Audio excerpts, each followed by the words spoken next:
آخر کن لوگوں کو اللہ نے قرآن میں کامیاب کہا ہے؟ So this is day 16 of learning Quran in the most easiest way. کل ہم نے سورہ بقرہ کا 13 رکوع ڈسکس کیا تھا، اور آج ہم سورہ بقرہ کا 14 رکوع ڈسکس کریں گے اور اس سے ہدایت حاصل کریں گے۔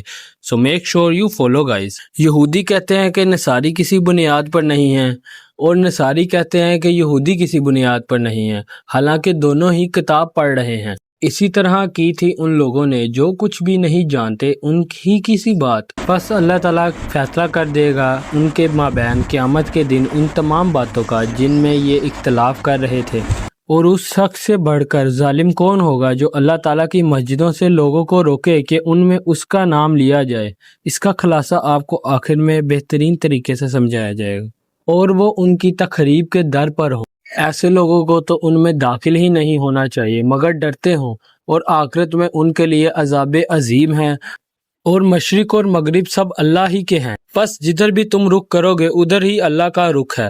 یقیناً اللہ بہت وسعت والا، سب کچھ جاننے والا ہے۔ اور ان میں سے وہ بھی ہیں جن کا قول ہے کہ اللہ نے کسی کو بیٹا بنایا ہے، وہ تو ان باتوں سے پاک ہے، بلکہ آسمانوں اور زمینوں میں جو کچھ ہے اسی کی ملکیت ہے، سب کے سب اسی کے حکم کے پابند ہیں۔ وہ نیا پیدا کرنے والا ہے آسمانوں اور زمینوں کا، اور جب وہ کسی معاملے کا فیصلہ کر لیتا ہے تو اس سے بس یہی کہتا ہے کہ ہو جا، اور وہ ہو جاتا ہے۔ اور کہا ان لوگوں نے جو علم نہیں رکھتے، یہاں پر مشرکین مکہ کی طرف روح سخن ہیں، کیوں نہیں بات کرتا ہم سے اللہ، یا کیوں نہیں آ جاتی ہمارے پاس کوئی نشانی؟ اسی طرح کی باتیں جو لوگ ان سے پہلے تھے وہ بھی کہتے رہے ہیں۔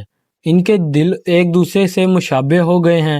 ہم تو اپنی آیات واضح کر چکے ہیں ان لوگوں کے لیے جو یقین کرنا چاہیں۔ اے نبی، بے شک ہم نے آپ کو بھیجا ہے حق کے ساتھ بشیر اور نذیر بنا کر، اور آپ سے سوال نہیں کیا جائے گا جہنمیوں کے بارے میں۔ یہاں پر اللہ تعالیٰ نے واضح کر دیا ہے کہ جو لوگ کفر کرے گا یا منافقت وغیرہ کرتے ہیں اور بد عملیاں کرے گا تو ان کو خبردار کر دیں آپ صلی اللہ علیہ وآلہ وسلم کہ ان کے لیے جہنم تیار کر دی گئی ہے۔ اور اے نبی، آپ کسی مغالطے میں نہ رہیں، ہرگز راضی نہ ہوں گے آپ سے یہودی اور نہ نصرانی جب تک کہ آپ پیروی نہ کریں ان کی ملت کی۔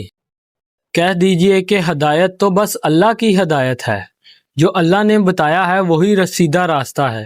اور اے نبی، اگر آپ نے ان کی خواہشات کی پیروی کی اس علم کے بعد جو آپ کے پاس آ چکا ہے، تو نہیں ہوگا اللہ کے مقابلے میں آپ کے لیے کوئی مددگار اور نہ حمایتی۔ معاذ اللہ۔ وہ لوگ جنہیں ہم نے کتاب دی ہے اس کی تلاوت کرتے ہیں جیسا کہ اس کی تلاوت کا حق ہے، وہی ہیں جو اس پر ایمان رکھتے ہیں، اور جو اس کا کفر کرے گا تو وہی لوگ ہیں خسارے میں رہنے والے۔